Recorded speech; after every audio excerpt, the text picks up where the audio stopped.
Tu galères en amitié? Viens par ici. En 2023 et 2024, je me suis séparée de 90% de mes relations amicales. J'étais complètement perdue parce que je suis quelqu'un qui donne tout dans ses relations sociales en général. J'étais persuadée qu'on devait tous avoir le même schéma d'homéostasie relationnelle. L'homéostasie relationnelle, c'est un schéma que je suis sûre que vous avez déjà vu. C'est le schéma en gros de l'équilibre parfait de toutes tes relations sociales où ta famille, amis, amour est à l'équilibre parfait. Moi, mon problème, c'est que j'ai eu des soucis familiaux. Ce qui fait que dans mon schéma, le côté famille n'était plus présent en fait. Dans ton schéma d'homéostasie relationnelle, quand il te manque une branche du schéma, ça veut pas dire que la personne n'est pas là. Si par exemple la partie amitié n'est pas présente dans ton schéma à toi, ça veut pas dire que t'as pas du tout d'amis. Ça veut juste dire que dans le secteur amitié, tu ressens pas l'affection dont tu as besoin, que tu aimerais recevoir. C'est pas suffisant.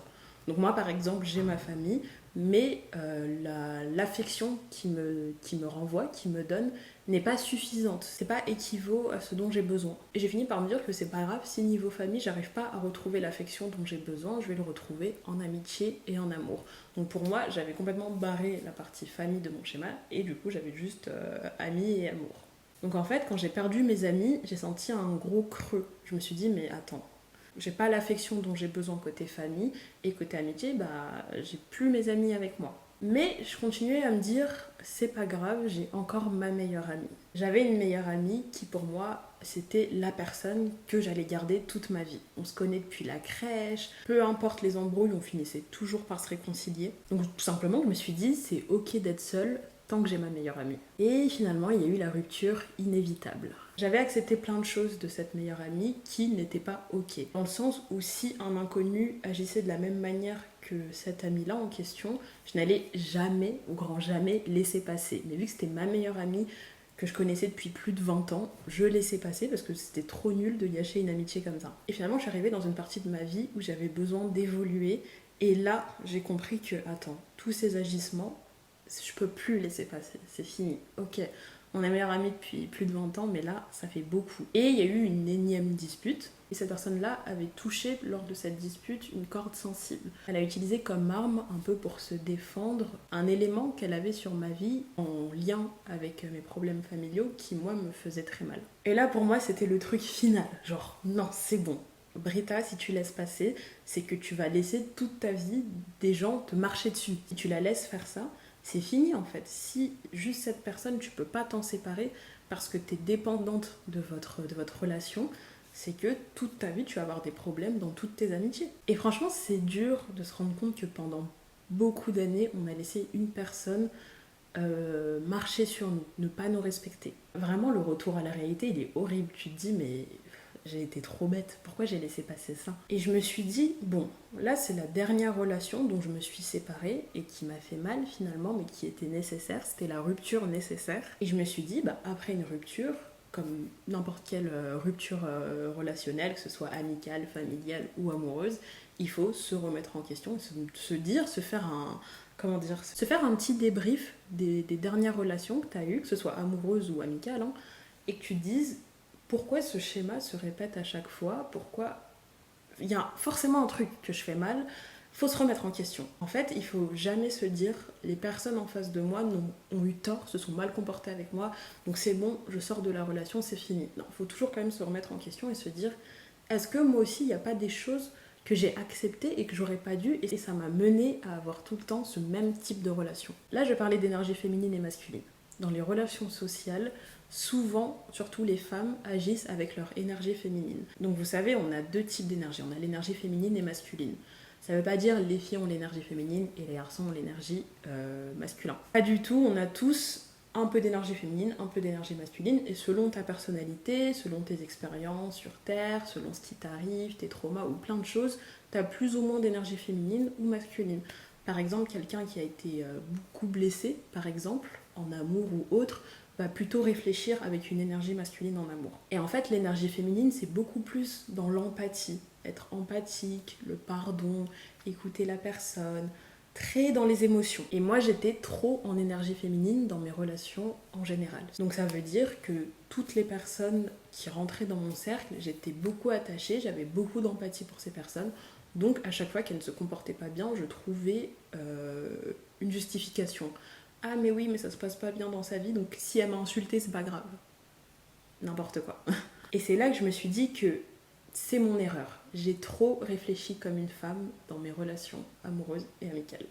J'ai pas assez réfléchi comme un homme. Je dois me détacher de ce truc d'être trop émotionnel. Donc il faut que je réfléchisse comme un homme. Donc j'ai commencé un peu plus à m'ouvrir à comment les hommes réfléchissent dans leurs relations sociales. J'ai regardé un peu plus de podcasts d'hommes du coup. Et à chaque fois que j'échange avec des hommes, j'essaye souvent de demander ah ouais, toi, du coup, toi, si t'as ce problème-là avec un ami, tu réagis comment? Toi, si t'as ce souci-là avec telle personne, comment t'aurais réagi à ma place? J'ai posé la question à mon copain et il m'a donné un peu son avis et il m'a parlé d'un truc que lui fait et qui l'aide un peu à mieux gérer ses relations sociales, c'est d'établir une constitution. Il a une constitution de toute sa vie. Donc une constitution, en fait, c'est un ensemble de règles qu'on établit généralement à un état pour définir l'organisation de cet état. Et ben on va établir ce même système mais pour nous-mêmes. On va créer en fait une constitution pour nous en tant qu'être humain pour mieux s'organiser en fait dans ces relations. Évidemment, quand ça touche le développement personnel, j'aime bien mettre en place des outils qui m'aident mais qui sont beaux, genre faire un beau vision board, avoir de jolis petits carnets où j'écris. Donc je me suis dit, je vais me faire un beau design de ma constitution. Donc j'en ai fait tout un template. Donc si jamais vous aussi, en regardant cette vidéo, vous voulez créer votre constitution, établir votre constitution, vos règles de vie dans vos relations sociales, n'hésitez pas à vous aussi récupérer le lien en barre d'infos du template que vous pouvez télécharger gratuitement et que vous allez pouvoir vous aussi remplir soit au fur et à mesure de la vidéo, soit au fur et à mesure de votre vie. Vous n'êtes pas obligé de le remplir en totalité, juste petit à petit dans votre année, dans votre vie, plus le temps passe, vous allez avoir des choses à écrire, c'est sûr.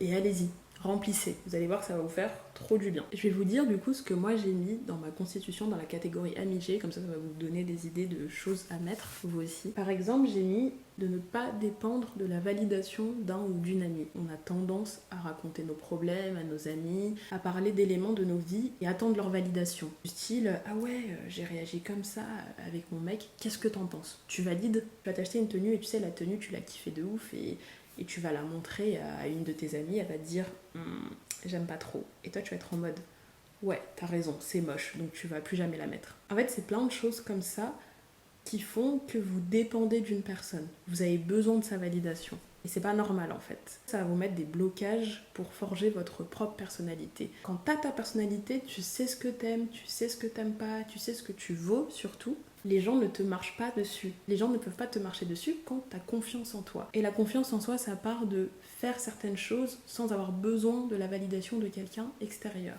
En fait, la personne en face de toi, c'est pas Dieu. C'est pas quelqu'un au-dessus de toi. Pourquoi t'as besoin de sa validation à lui? Tu vois, encore, t'as besoin de la validation d'un pro en maquillage, sur ton maquillage que tu as fait, ok, pas de souci. Mais ta pote à côté de toi, elle est pas dans le monde de la musique. C'est pas une make-up artiste ou quoi, donc tu t'en fous, t'as pas besoin de sa validation. Ensuite, dans ma constitution, j'ai mis mon énergie doit être haute en présence de mes amis. Je dois être de bonne humeur en leur présence, je dois rire et relativiser. Je fais beaucoup attention aux énergies qui m'entourent et tu devrais faire pareil si tu ne le fais pas. Vous savez, des fois, vous traînez avec des gens ou vous échangez avec des gens que vous connaissez à peine, par exemple, et tu sais pas pourquoi, il y a certaines personnes, tout se passe bien quand tu discutes avec elles, et il y a d'autres personnes, elles te vident de ton énergie.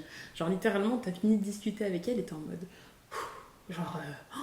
comment ça se fait que j'ai plus d'énergie? Cette personne m'a prise toute mon énergie. Regardez bien quand vous côtoyez un ou une amie, comment vous vous sentez après être sorti avec cette personne. Par exemple, t'as passé l'après-midi avec une amie à toi, regarde comment tu te sens. Est-ce que tu te sens reboosté, motivé, t'es en mode ah ouais, cette amie elle m'a remotivé dans mes projets, elle m'a fait du bien, voilà, je suis de bonne humeur, j'étais un peu triste de base et le fait de l'avoir vue ça m'a fait du bien?